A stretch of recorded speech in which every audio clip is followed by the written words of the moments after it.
Uma produção WGBH Boston associada a Harvard University.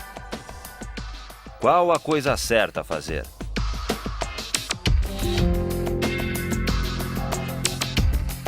Justice, com Michael Sandel. Uma lição em mentir. Last time we began by trying to navigate our way through Kant's moral theory. Now, fully to make sense of Kant's moral theory in the groundwork requires that we be able to answer three questions. How can duty and autonomy go together? What's the great dignity in answering to duty?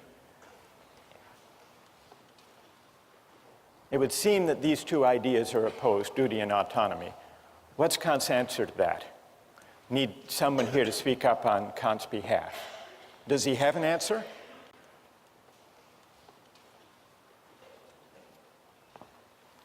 Yes, go ahead, stand up. Kant believes that you only act autonomously when you are pursuing something only in the name of duty and not because of your own circumstances, such as, like, you're only doing something good and moral if you're doing it because of duty and not because of something of your own personal gain. Now, why is that acting, what's your name? Mine is Matt. Matt, why is that acting out of freedom? I hear what you're saying about duty. You choose to accept those moral laws in yourself, and they're not brought on from outside onto you. Okay, good. Because acting out of duty is following a moral law that you impose on yourself. That you impose on yourself. That's what makes duty compatible with freedom. Yeah. Okay, that's good, Matt. That is Kant's answer. That's great. Thank you. So, Kant's answer is, it is not insofar as I am subject to the law that I have dignity, but rather insofar as, with regard to that very same law, I'm the author, and I'm subordinated to that law on that grounds that I took it, as Matt just said, I took it upon myself. I willed that law. So that's why, for Kant, acting according to duty and acting freely, in the sense of autonomously, are one and the same. But that raises the question, how many moral laws are there? Because if dignity consists in being governed by a law that I give myself, what's to guarantee that my conscience will be the same as your conscience? Who has Kant's answer to that? Yes? Because a moral law is not contingent upon subjective conditions. It would transcend all particular differences between people, and so would be a universal law. And in this respect, there would only be one moral law, because it would be supreme. That's exactly right. What's your name? Kelly? Kelly. So Kelly, Kant believes that if we choose freely, out of our own consciences, the moral law, we're guaranteed to come up with one and the same moral law. Yes. And that's because when I choose, it's not me, Michael Sandel, choosing. It's not you, Kelly, choosing for yourself. What is it exactly? Who's doing the choosing? Who's the subject? Who's the agent who's doing the choosing? Reason. Well, reason. Pure reason. Pure reason. And what you mean by pure reason is what exactly? Well, pure reason is, like we were saying before, not subject to any external conditions that may be imposed on it. Good. So. That's great. So the reason that does the willing, the reason that governs my will when I will the moral law, is the same reason that operates when you choose the moral law for yourself. Yes. And that's why it's possible to act autonomously, to choose for myself, for each of us to choose for ourselves as beings, and for all of us to wind up willing the same moral law, the categorical imperative. But then there is one big and very difficult question left. Even if you accept everything that Matt and Kelly have said so far, how is a categorical imperative possible? How is morality possible? To answer that question, Kant says we need to make a distinction. We need to make a distinction between two standpoints from which we can make sense of our experience. Let me try to explain what he means by these two standpoints. As an object of experience, I belong to the sensible world. There, my actions are determined by the laws of nature and by the regularities of cause and effect. But as a subject of experience, I inhabit an intelligible world. Here, being independent of the laws of nature, I am capable of autonomy, capable of acting according to a law I give myself. Now, Kant says that only from this second standpoint can I regard myself as free. For to be independent of determination by causes in the sensible world is to be free. If I were wholly an empirical being, as the utilitarians assume, if I were a being wholly and only subject to the deliverances of my senses, to pain and pleasure and hunger and thirst and appetite, if that's all there were to humanity, we wouldn't be capable of freedom, Kant reasons.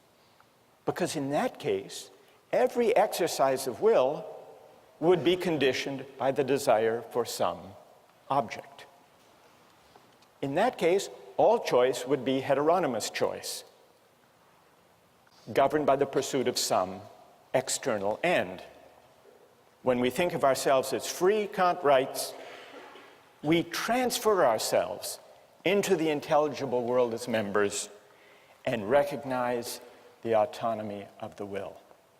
That's the idea of the two standpoints. So, how are categorical imperatives possible? Only because the idea of freedom makes me a member of an intelligible world. Now, Kant admits we aren't only rational beings. We don't only inhabit the intelligible world, the realm of freedom. If we did, then all of our actions would invariably accord with the autonomy of the will. But precisely because we inhabit simultaneously the two standpoints, the two realms, the realm of freedom and the realm of necessity, precisely because we inhabit both realms, there is always potentially a gap between what we do and what we ought to do, between is and ought. Another way of putting this point, and this is the point with which Kant concludes the groundwork, morality is not empirical. Whatever you see in the world, whatever you discover through science, can't decide moral questions. Morality stands at a certain distance from the world, from the empirical world. And that's why no science could deliver moral truth. Now, I want to test Kant's moral theory with the hardest possible case, a case that he raises, the case of the murderer at the door. Kant says that lying is wrong. We all know that. We've discussed why. Lying is at odds with the categorical imperative. A French philosopher, Benjamin Constant, wrote an article responding to the groundwork where he said this absolute prohibition on lying is wrong. It can't be right. What if a murderer came to your door, looking for your friend who was hiding in your house. And the murderer asked you, point blank, is your friend in your house?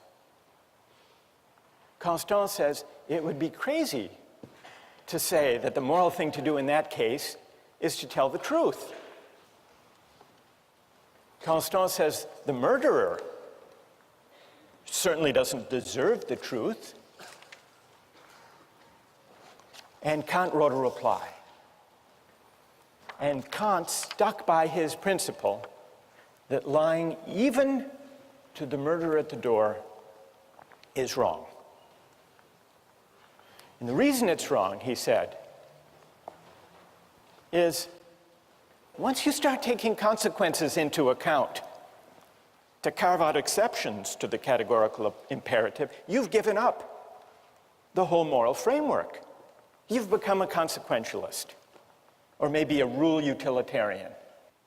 But most of you, and most of Kant's readers, think there's something odd and implausible about this answer. I would like to try to defend Kant on this point, and then I want to see whether you think that my defense is plausible. And I would want to defend him within the spirit of his own account of morality. Imagine that someone comes to your door. You were asked the question by this murderer. You're hiding your friend. Is there a way that you could avoid telling a lie without selling out your friend? Does anyone have an idea of how you might be able to do that? Yes, stand up. I was just going to say, if I were to let my friend in my house to hide in the first place, I'd probably make a plan with them. So I'd be like, hey, I'll tell the murderer you're here, but escape. And that's one of the options mentioned, so. But I'm not sure that's a Kantian option. You're still lying, though. No, because he's in the house, but he won't be. Oh, I see. All right, good enough. One more try. If you just say you don't know where he is because he might not be locked in the closet, he might have left the closet, you have no clue where he could be. So you would say, I don't know, which wouldn't actually be a lie because you weren't at that very moment looking in the closet. Exactly. So it would be, strictly speaking, true, Yes. and yet possibly deceiving, misleading. But still true. What's your name? John. John. All right, John has, now John may be onto something. John, you're really offering us the option of a clever evasion that is, strictly speaking, true. This raises the question whether there is a moral difference between an outright lie and a misleading truth. From Kant's point of view, there actually is a world of difference between a lie and a misleading truth. Why is that? Even though both might have the same consequences. But then remember, Kant doesn't base morality on consequences. He bases it on formal adherence to the moral law. Now, sometimes in ordinary life, we make exceptions for the general rule against lying with a white lie. What is a white lie? It's a lie to make, well, to avoid hurting someone's feelings, for example. It's a lie that we think of as justified by the consequences. Now, Kant could not endorse a white lie, but perhaps he could endorse a misleading truth. Suppose someone gives you a tie as a gift, and you open the box, and it's just awful.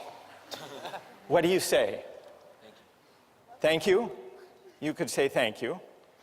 But they're waiting to see what you think of it. Or they ask you, what do you think of it? You could tell a white lie and say, it's beautiful. but that wouldn't be permissible from Kant's point of view. Could you say, not a white lie, but a misleading truth? You open the box and you say, I've never seen a tie like that before. Thank you. You shouldn't have. That's good.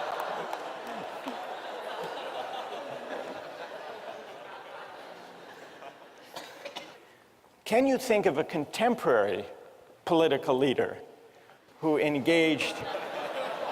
You can? Who are you thinking of? Remember the whole carefully worded denials in the Monica Lewinsky affair of Bill Clinton. Now, those denials actually became the subject of very explicit debate and argument during the impeachment hearings. Take a look at the following excerpts from Bill Clinton. Is there something, do you think, morally at stake in the distinction between a lie and a misleading, carefully couched truth?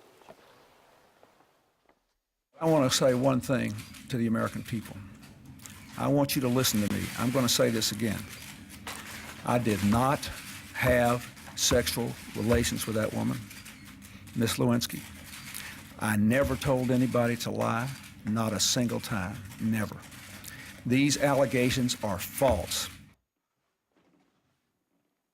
Did he lie to the American people when he said, I never had sex with that woman? You know, he doesn't believe he did, and because of the... Let me explain, may I explain, Congressman? What he said was to the American people that he did not have sexual relations.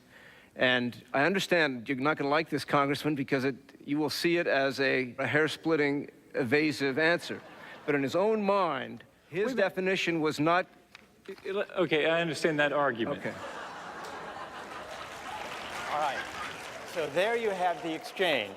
Now, at the time, you may have thought this was just a legalistic, hair-splitting exchange between a Republican who wanted to impeach Clinton and the lawyer who was trying to defend him.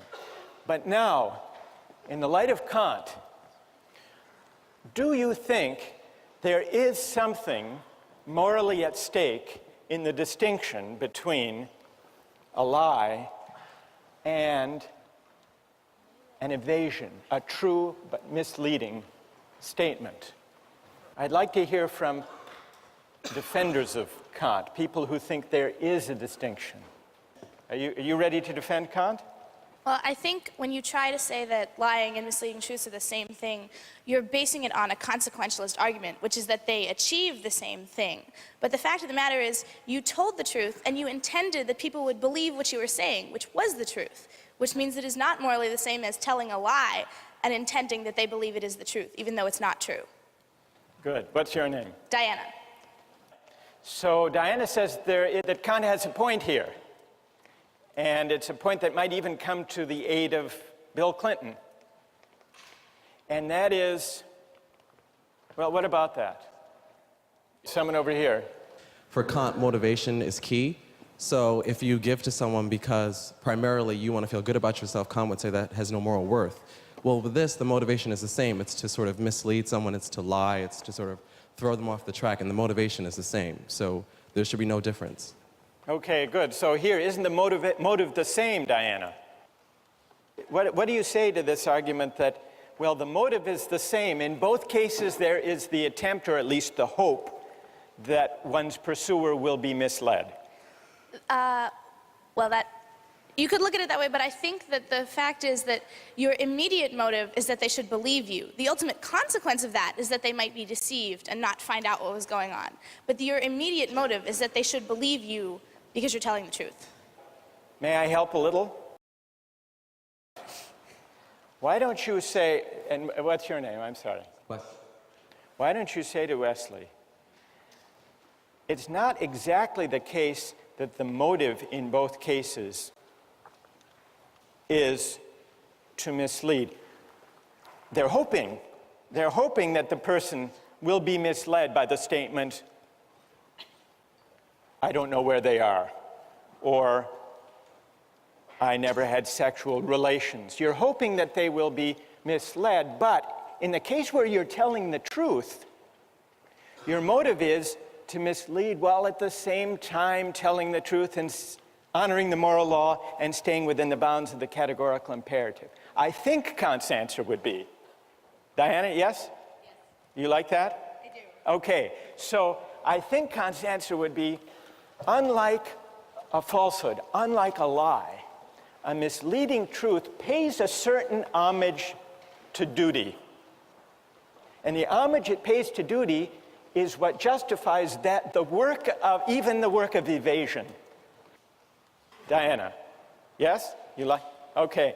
And so there is something, some element of respect for the dignity of the moral law in the careful evasion, because Clinton could have told an outright lie, but he didn't. And so I think Kant's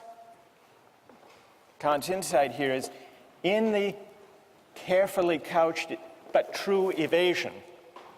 There is a kind of homage to the dignity of the moral law that is not present in the outright lie. And that, Wesley, is part of the motive. It's part of the motive. Yes, I hope he will be misled. I hope the murderer will run down the road or go to the mall looking for my friend instead of the closet. I hope that will be the effect. I can't control that. I can't control the consequences. But what I can control is standing by and honoring, however I pursue the ends I hope will unfold, to do so in a way that is consistent with respect for the moral law. Wesley, I don't think, is entirely persuaded, but at least this discussion brings out some of what's at stake, what's morally at stake in Kant's notion of the categorical imperative.